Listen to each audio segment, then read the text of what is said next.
Bonjour à tous, j'espère que vous allez tous bien. On se retrouve aujourd'hui dans un nouveau tuto Fimo Laser et on va voir comment réaliser cette petite pochette, ce petit porte-monnaie. Alors pour cela, j'ai réalisé un petit gabarit, donc je vous montre vite fait. J'ai découpé donc dans une feuille toute simple, une feuille avec des gros carreaux. Donc un petit gabarit de porte-monnaie. Donc pour cette longueur, j'ai pris 17,5 cm. Pour la largeur, 9,5, mais vous pouvez faire plus petit parce que c'est un peu compliqué, vous allez voir au niveau de la découpe des pattes. Et ensuite, j'ai fait donc deux petits rabats, un à 7,5 et un autre à 6,5 pour pouvoir rabattre la patte pour pouvoir faire donc le bas de cette petite pochette. Donc là j'ai utilisé trois couleurs de pain de pâte qui me restaient, donc du blanc, du marron couleur noisette et puis le petit mélange que j'avais fait pour le petit marque-page en effet cuir un petit peu plus clair avec un marron plus clair, ce qui m'a donné donc ceci. Donc je l'ai étalé au cran 5, vous pouvez le faire plus finement si vous le souhaitez, plus la pâte sera fine, plus elle sera plus souple. Voilà. Et donc je vais venir déposer mon gabarit. Donc là vous voyez j'ai passé donc au cran 5 au niveau de ma wellness. Et je viens donc déposer mon gabarit papier sur ma plaque. Donc comme je vous disais en largeur j'ai mis 9,5 cm. Vous pouvez faire une largeur plus petite. Ça dépend aussi peut-être de vos machines à pâte.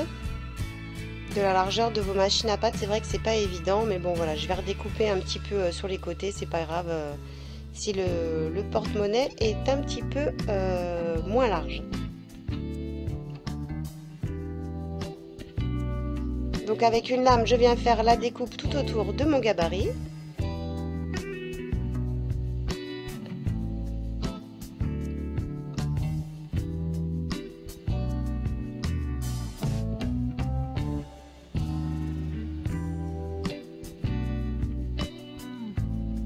Et là, je vais retirer un petit millimètre de chaque côté, voilà, pour être sûr d'avoir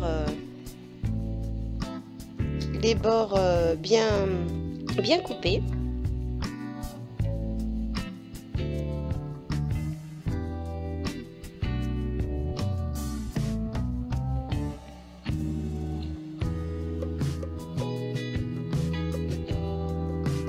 Alors je vous expliquerai un petit peu à la fin. Donc là vous voyez je rabats mon petit gabarit, je vais venir percer la pâte. En fait c'est pour voir, pour me fixer le premier trou pour pouvoir ensuite coudre quand on aura rabattu la pâte une fois cuite.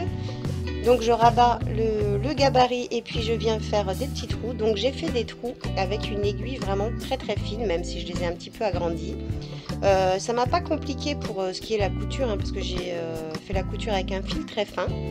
Mais je vous expliquerai, voilà, il faut faire des petits trous un petit peu plus gros. C'est vrai que ça aurait été plus joli avec un autre fil, voilà, avec un fil DMC. Ça aurait été vraiment plus joli, ou une autre sorte de fil, un petit cordon. Mais bon voilà, j'ai fait ça avec du fil de couture, donc c'est largement réalisable, donc vous avez vraiment aucun souci. Donc là, je retourne la pâte et puis je viens à nouveau remarquer les trous. Et puis pour décorer la pâte, donc ça j'aurais pu le faire avant, mais j'ai préféré le faire après, voilà, c'est possible aussi également.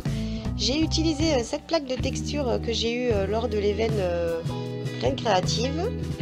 Donc je sais plus du tout le nom de cette plaque, ça doit être aztèque ou chose comme ça parce que c'est des motifs assez ethniques. Donc je suis venue utiliser la poudre hors Fimo pour marquer la pâte au niveau du rabat sur le haut du petit porte-monnaie de la petite sacoche.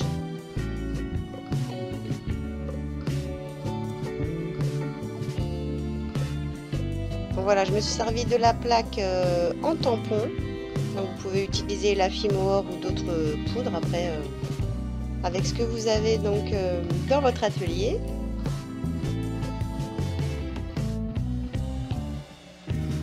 Et ensuite je vais venir marquer la pâte avec une autre plaque de texture. Alors pareil, c'est une plaque de texture de chez Graines Créatives. Je pense que c'est une plaque de texture florale. Pareil, désolé, j'ai pas le nom, mais je pense que vous pourrez la retrouver en boutique ou chez les revendeurs. Donc là, je viens marquer la pâte avec ce motif, avec plein de petites palmes, il y a plein de petits motifs. Alors par contre, la pâte polymère Fimo Laser, je trouve on a vraiment du mal à appliquer certaines plaques de texture comme celle-ci. Alors celle-ci, elle est vraiment, il y a des endroits où il y a vraiment des gros creux. Donc c'est pas parfait pardon pour tout ce qui est scalpage. Mais là par contre à l'application, j'ai pas eu de gros motifs alors que j'avais quand même bien appuyé dessus. Comme vous pouvez le voir. Donc j'ai pas voulu forcer sur le tamponnage parce que j'ai eu un petit peu peur vu que ma plaque était déjà assez fine d'affiner encore plus ma plaque. Donc ce que je vais faire, c'est, vous voyez, il y a quelques petits motifs. Donc du coup, je vais plutôt prendre des petits motifs dans la plaque comme ceci et venir appuyer au pouce pour marquer la pâte aux endroits où j'ai envie avec les différents motifs de la plaque. Et voilà, comme ceci, ça marche très très bien pour faire des petites impressions sur cette Fimo Laser.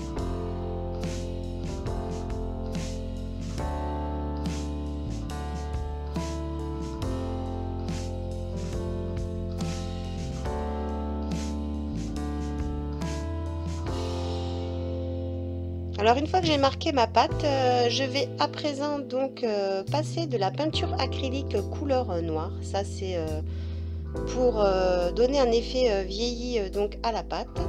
Et puis c'est bien de passer aussi la peinture acrylique avant cuisson, comme ça elle pénétrera bien aussi à l'intérieur de la pâte.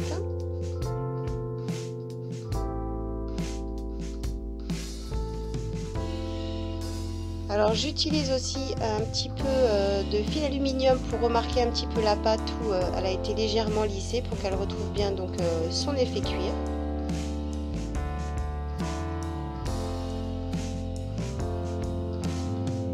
Et à l'aide d'une lingette, je vais venir retirer tout l'excédent de peinture.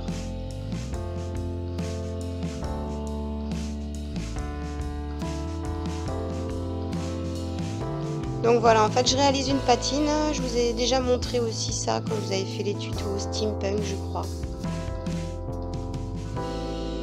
Et là j'utilise à nouveau des pigments, donc cette fois-ci j'utilise des pigments cuivre. Alors ceux-là c'est les pigments Per Artisti, les pigments de chez Resin Pro. On peut utiliser en résine comme tout pigment, on peut les utiliser également en résine et en pâte polymère. Donc ces pigments là ils sont vraiment très chargés, ils sont vraiment super jolis, vous allez voir ce que ça donne ensuite comme effet. Là on voit pas trop à plat. Donc avec la pulpe du doigt je viens déposer le pigment, vous pouvez le faire aussi également avec un pinceau, mais voilà moi j'aime quand même beaucoup travailler dans tout ce que je fais avec les mains, les doigts, je porte rarement de gants. Et donc voilà ce que ça donne, vous voyez donc à la lumière cette patine de noir et de cuivre. Là j'utilise un petit peu de lac à cheveux tout simplement pour fixer et justement la poudre, le pigment avant de passer donc ma plaque en cuisson. Donc la Fimo Laser je la cuis à 130 degrés pendant 30 minutes, vous pouvez pousser jusqu'à 40 minutes. Et voilà ce que ça donne donc une fois cuit. Donc vous vous retrouvez avec votre plaque, vous voyez, vous pouvez la rabattre sans problème. Et ensuite, eh bien, il ne vous reste plus qu'à coudre les bords de votre pochette.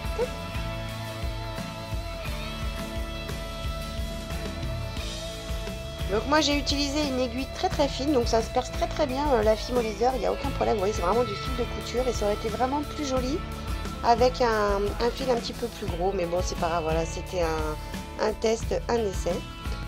Alors pour percer, j'ai simplement marqué la pâte avec l'embouboule pour pouvoir pour pouvoir percer en face. Vous auriez pu aussi mesurer à l'aide d'une règle.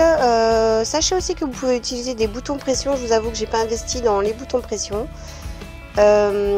Donc voilà ce que ça donne pour cette petite pochette, ce petit porte-monnaie un peu oriental. C'est vrai que j'aime toujours ces couleurs là, je trouve ça joli entre l'exotique et le or, cette vieille patine. C'est vrai qu'elle est assez sympathique ce petit porte-monnaie, je vous l'avoue que je m'en sers quand même pour y mettre la petite monnaie pour le pain. Donc sachez aussi qu'il existe des gabarits, celui-là c'est le gabarit renard et c'est vrai que ça j'aurais dû utiliser ce gabarit pour faire les trous, vous voyez, avec une plus grosse aiguille. Aussi, je tenais à tous vous remercier, tous ceux qui m'ont envoyé les liens des petits boutons pression.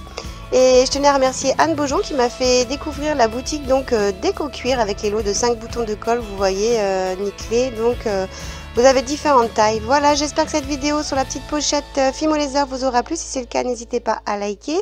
N'hésitez pas à me laisser un petit commentaire. Puis si vous avez envie aussi des idées de tutoriels, eh bien n'hésitez pas à me le mettre en commentaire. Sur ce, je vous embrasse très très fort et je vous dis à bientôt pour de prochaines vidéos. Ciao!